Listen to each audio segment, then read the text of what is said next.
소개도 하기 전에 미리 웃음부터 웃어버리신 네, 최민희 전 의원, 진수희 전 의원 어서 오십시오. 네, 안녕하세요. 네, 주제가 크니까 네. 시간 좀 절약해서 네. 속전속결로 갑시다. 네. 진수희 전 의원 먼저 위원 맞습니까? 국무회의 비준? 아니, 위원인지 아닌지 저는 모르겠어요. 제가 헌법 전문가가 아니라서. 그런데 헌법 전문가들 사이에서도 서로 이견이 있고 입장이 달라서 저는 그건 잘 모르겠고. 근데 제가 보기에 지금 한쪽은 그 영토 조항 있잖아요. 헌법 3조를 이제 근거로 내세우고 이제 청와대 쪽에서는 그래서 북한은 국가가 아니다. 아니기 때문에 조약 비준 이런 거 불필요하다. 그런데 이제 한국당 쪽에서는 헌법 60조 국회 의무인가요? 예. 그 이렇게 안보나 재정이 수반되는 사안에 대해서는 뭐 비준 받아야 된다. 이렇게 얘기를 하고 있는데 제가 보기에 그 3조든 60조든 청와대와 한국당이 전에 했던 얘기와 지금 하는 얘기가 서로 막 앞뒤가 안 맞고 바뀌어 있다는 거죠. 예, 모순되는 그런 주장을 하고 있어서 헌법 조항도 이게 막 저기 뭐랄까 아전 인수식으로 그렇게 그 해석이 되는구나 하는 생각을 하고요. 만약에 3조 영토 조항 때문에 그 북한을 국가로 인정하지 않기 때문에 비준 없어도 된다. 그러면 왜 판문점 선언은 또 비준을 요구하느냐. 거기 이제 뭐 재정이 수반되니까라고 얘기하는데 재정 수반만 갖고 따지자면 지금 평양 선언에 왜 군사합의 있잖아요. 그것도 어찌 보면 병력을 뒤로 물린다든지 그 병력 이동시켜야 되고 부대를 또 다시 그 해야 되고 이런 것도 다 재정이 수반된다고 볼 수도 있는 거거든요. 네. 그래서 이 법리 논쟁, 미연 논쟁 하는 게 뭐 조금 후에 제가 말씀드리겠지만 좀 소모적인 논쟁인 것 같기도 하고요. 어차피 북한하고 우리는 특수관계, 이중적 관계이기 때문에 우리의 실정법을 엄격하게 거기 들이대면 할 수 있는 게 또 아무것도 없기 때문에 우리가 조금은 좀 전향적으로 볼 필요도 있다 이렇게 생각을 합니다. 최민희 전 의원은요? 위헌론은 좀 경강부회 같아요. 저는. 왜냐하면 헌법이 이미 시대를 반영하지 못하는 부분이 있어서 개헌해야 된다는 필요성에 전부 동의하고 있잖아요. 네. 그 역시 평화 시대를 준비하는 그런 내용도 들어가야 될 거기 때문에 형식적인 개헌 위헌론은 의미가 없는 것 같습니다.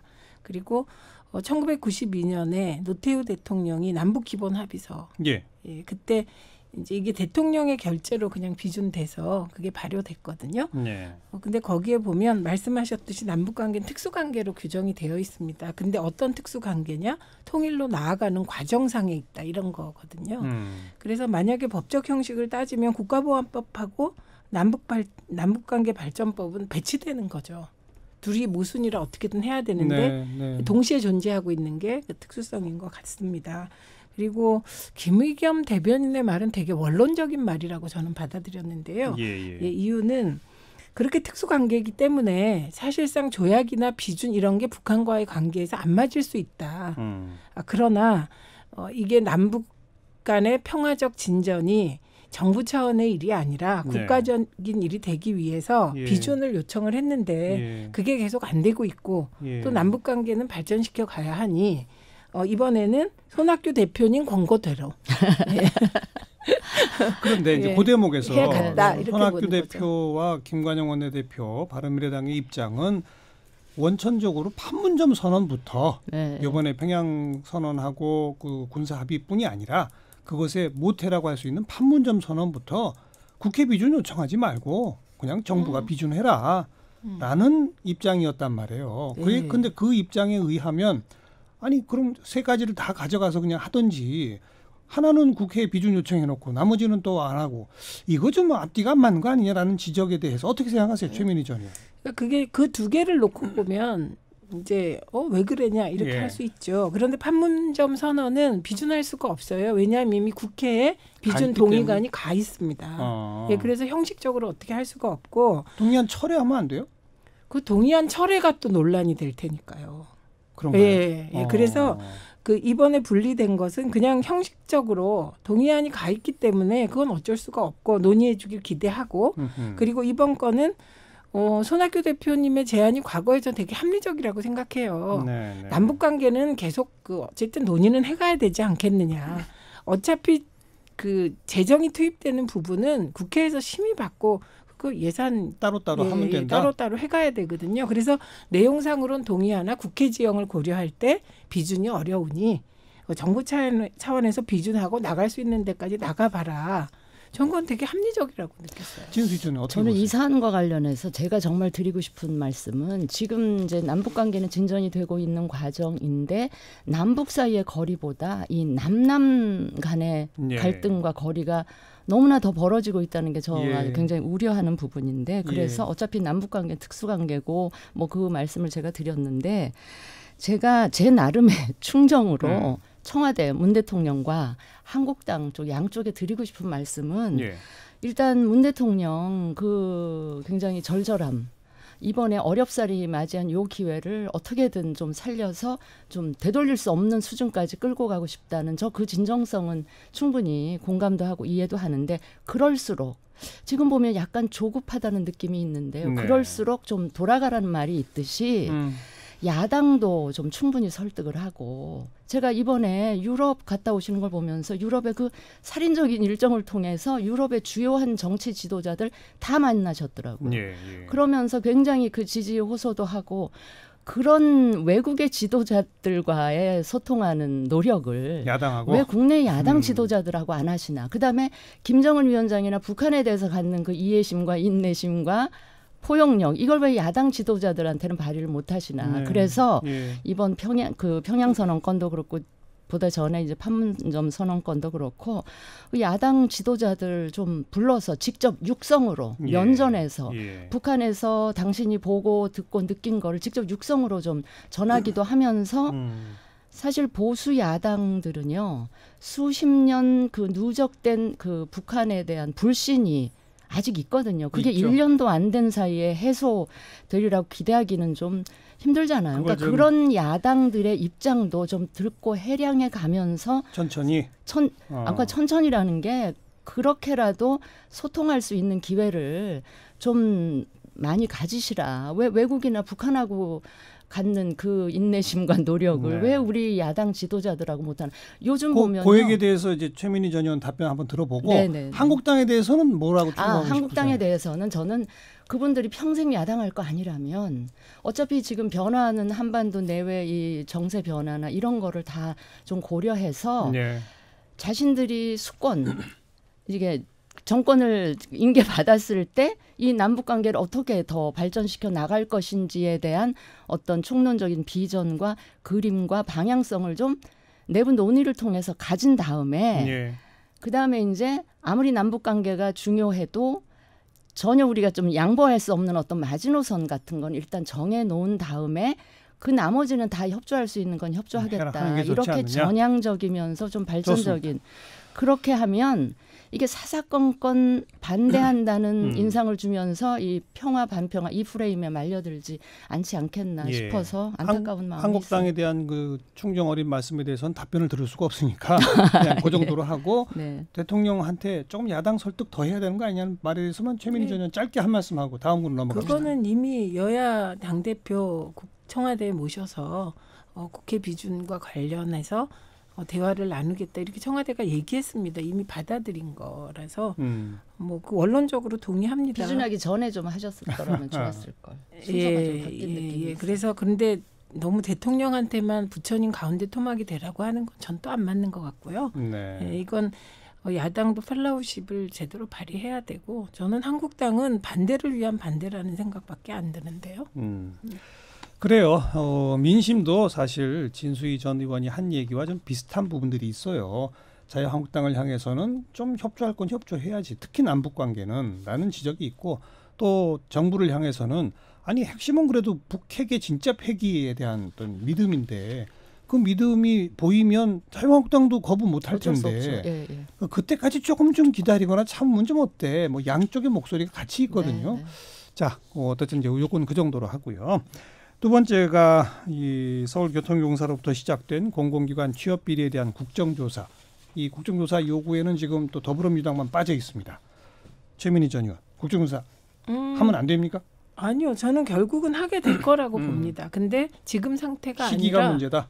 강원랜드의 취업 비리와 강원랜드의 친인척 고용 현황까지 합쳐져서 조금 확대돼서 하게 될 거라고 생각을 하고요. 그다음에 결국 사실을 밝히는 과정을 어떻게 밟느냐의 문제인데 제가 이해할 수 없는 건 자유한국당이 일을 하는 거 보면 되게 단세포적이세요. 저는 오히려 감사원 감사 받고 그 이후에 감사원 감사 내용까지 포함해서 국정조사하는 게 더 실익이 있을 텐데. 예, 더 실익이 있을 텐데 왜 그러는지 잘 이해가 안 갑니다. 그래서 박원순 시장이 얘기하는 그 감사원 감사 받겠다. 그건 박원순 시장으로서는 당연한 네. 그 요청 같고요. 네. 그리고 이게 뭐 박원순 시장한테 불리한가요? 저는 이번에 정규직 전환된 분들이요. 대개 10년 이상 근무한 분들이 많다. 이런 자료를 이미 보았습니다. 그래서 이분들이 취업한 시기가 그 훨씬 이전이라 네. 뭐 이걸 뭐 문재인 정부의 비정규직의 정규직화의 비리로 몰아가는 거 그건 뭐 국정조사든 뭐든 해보면 나온다. 예, 해보면 다 진실이 밝혀질 거라 이게 뭐가 불리합니까? 진수이전은 예. 아니 저는 유불리 이렇게 따지는 것 자체도 사안이 이 문제를 나는 이렇게 정쟁으로 끌고 가는 거는요. 안 그래도 좌절하고 있는 우리 청년층 그 고통에 더 소금 뿌리는 거밖에 안 된다. 청년 취업하고 관계가 없다는 얘기를 지금 드리는 아니 근데 10년 이상 된 그러니까 이 현상에 대해서 청년들이 굉장히 민감해하고 예민해하니까 제가 드리는 말씀이고요. 어쨌든 그 민주당에 대해서 국민들이 거는 기대에 비추어 보면 지금 이 상황에서 약간 머뭇거린다, 멈칫한다 이런 인상을 주는 것만은 확실해요. 그러다 보니까 실망이나 그 불만이 있는 거죠. 아 여당 대단히 별 수 없네. 그다음에 아 박원순 시장 자당 소속 단체장 유력 대권 주자니까 좀 혹시 뭐 이런 유불리를 저는 계산하면 안 된다고 생각하고요.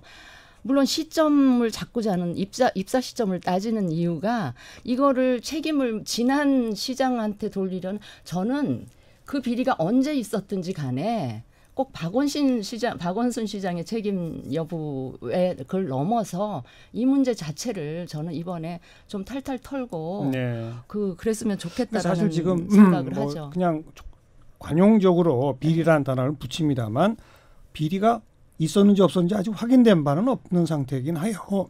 네, 그렇습니다. 없습니다. 아니 근데요. 여기서 핵심은 잠깐만요. 포함해서 말씀해 주세요.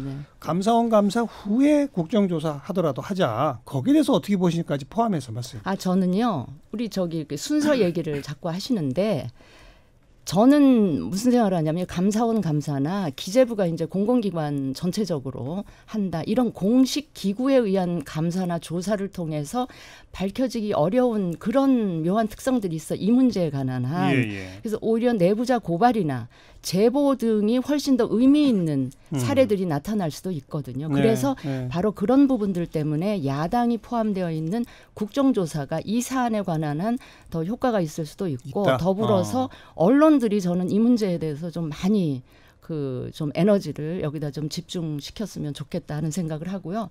순서 문제는 저는 그 사례를 들고 싶은 게 우리 왜 최순실 국정농단 청문회 그게 국정조사였잖아요. 그게 헌재 심리가 진행되는 중에 또 검찰 수사가 진행되는 중에 같이 국회에서 열렸어요. 특히 검찰 수사는 초기에. 그러면서 사실은 검찰이 수사 못하던 거 이런 것들을 오히려 국정조사 청문회 과정 중에 밝혀내면서 검찰 수사에 도움이 됐던 부분들도 분명히 있거든요. 그래서 저는 이걸 꼭 뭐 순서대로 할 게 아니라 동시다발적으로 어떻습니까? 사안이 다릅니다. 상황이 다르다. 왜냐하면 최순실 박근혜 이 국정농단은 이미 워낙 불법이 많이 밝혀졌고 태블릿 PC도 나왔고 그래서 이게 검찰 수사 그 이후에 특검 그다음에 국정조사 이 모든 게 한꺼번에 갈 수 있었던 겁니다. 근데 지금은요. 이게 정확하게 불법이었다가 나온 게 하나도 없어요. 그냥 처음에 108명이 비정규직이 정규직화 됐는데 친인척이라더라. 그리고 4명이 추가돼서 지금 112명이라더라 이런 거거든요. 그러니까 요거의 함의는 철저하게 사실을 밝혀야 한다입니다. 동의합니다. 근데 그 사실을 밝히는데 어느 게 더 유효하냐 지금 이 얘기를 하고 있는 거고요. 저는 지금까지 우리 국정조사 국회에서 해봤지만 국정조사를 통해서 뭐 새로운 게 나오고 정쟁화되지 않고 국정조사가 사실을 밝혀서 진실에 도달한 걸 별로 못 봤습니다.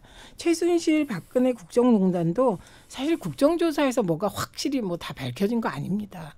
사실 특검을 통해서 마지막으로 다 하나하나 밝혀졌거든요. 그래서 저는 뭐 감사원 감사도 받고 기재부 공공기관 감사도 하고 그런데 국정조사로 가면 이건 정쟁화되고 이미 자유한국당이 청년 취업과 상관없는 사안인데 이걸 청년 취업과 연결시키면서 정부 공격을 하는 순간 정쟁화되는 거 아닙니까? 그런데 좋습니다. 거기까지 하고 진수희 전 의원은 강원랜드 등도 포함시켜야 한다는 거에는 동의하세요? 어떻습니까? 아니 저는 동의해요. 그런데 저기 물타기 성격은 분명히 있어요. 왜냐하면 강원랜드 거는 지난해에 벌써 문제가 돼서 한 번 다 훑은 그런 건데 그거는 이제 채용 비리에 관련했던 거고 그때 불법적으로 고용된 사람 다 다시 했죠. 그 해고하고 새로 뽑고 하는 게 있었어요. 그런데 혹시 공선동 거기도 의원 등등은 재판을 받고 있는 상태. 예. 거기도 혹시 비정규직 중에 정규직화가 되는 과정에서 혹시 무슨 또 비리가 있었는지 밝힌다는 차원에서 그다음에 지난번에 강원랜드 건 국정조사 하자고 요구했는데 그건 한국당이 들어주질 않았거든요.